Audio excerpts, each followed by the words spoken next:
within trail running shoes, Barefoot Five Fingers style. So it is time to see what we get in the box. Opening the baggie wasn't easy, at least at the beginning.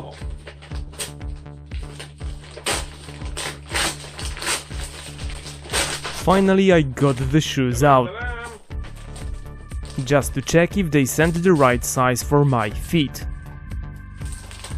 Will they fit? Let's check it out. Come on. It's nothing better than opening parcels with a spoon.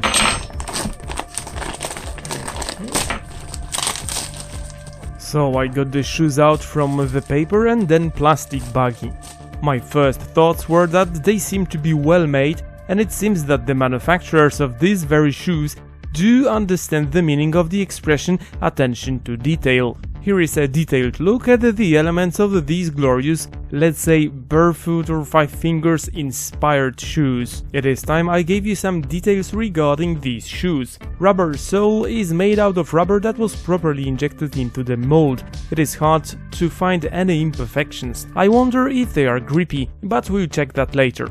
I would have forgotten to tell you, but the first experience I got with them was smelly rubber when I got them out of the parcel.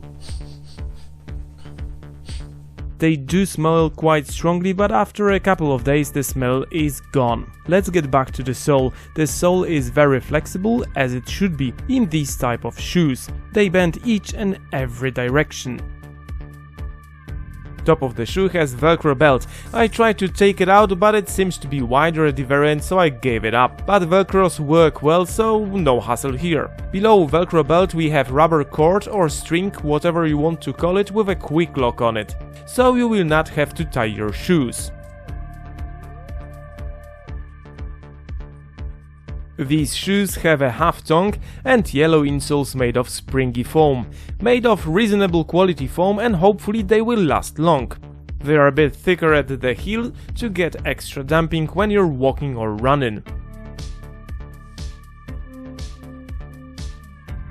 The inside of the shoe seems to be well made as well, with some nice white stitching inside. The external layer of the shoe is made of both rubber and plastic elements. The main body of the shoe seems to be made of both fabric and neoprene, but I might be wrong. We have a strong hook at the heel, a double V symbol, probably to remind that these shoes have something to do with the expensive Vibram shoes, but they do not. Well, they do look quite similar, but they are much cheaper. I wonder if they were made of same materials, and I wonder would they be as good as Vibram products? If you have Vibram shoes, let us know in the comments below what you think about Vibram products and cheaper shoes like the ones I have. As I was rushing to use the shoes as soon as possible, I decided to record the first shoes on while getting to the local beach, where they were to be used for the first time. I tried to put them on without and with socks, just to see if one can use them with the socks on. It took us around 20 minutes to get to the local beach in Spanish Point.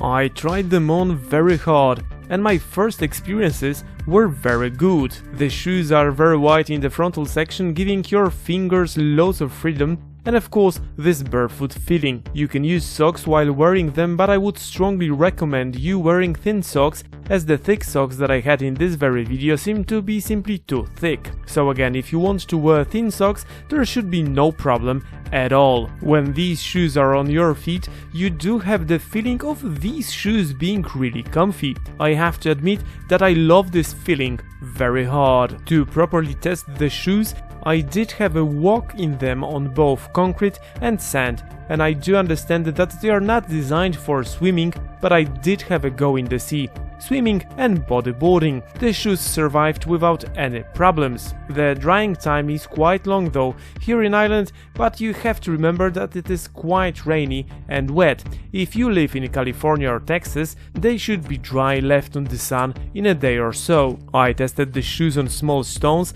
to see if they cause any discomfort, but surprisingly they do not, so I fully like that. Let's go to the most important part of the test. Are they sleepy on slippery surface? I conducted a complicated sleep test on my testing grounds. Dry, slippery surface, no problems. But will they slip if the surface is wet? No, they do not. I could have noticed reduction in surface grip, but they are still providing good grip even on wet, slippery surface. Unlike the shoes I tested a number of years ago, just check the link above. So I've been using these beautiful shoes for the last couple of weeks now. They are still a bit wet after having a swim in the lake. Using them, they still smell a tiny bit of rubber. This is the biggest problem I had with them at the very beginning, but the smell was more or less gone after, let's say, 1 week. I do like them, they do work really well, and well, let's be honest, they are a copy of the Barefoot product made by Vibram. They look very similar, apart maybe from the front end they don't have each and every finger separated. But apart from that, they seem to be quite a good copy. I wouldn't be able to buy Vibram products as they are quite expensive, and I just wanted to get something similar, and I got them, and I am quite happy with this product. I don't even know the name of the company that... Anyways, you will probably find it in the description or in the title of the video. So more or less that's it for today. Remember about watching some other of my videos here, and of course my lovely face to subscribe somewhere here. That's it for today. Bye bye!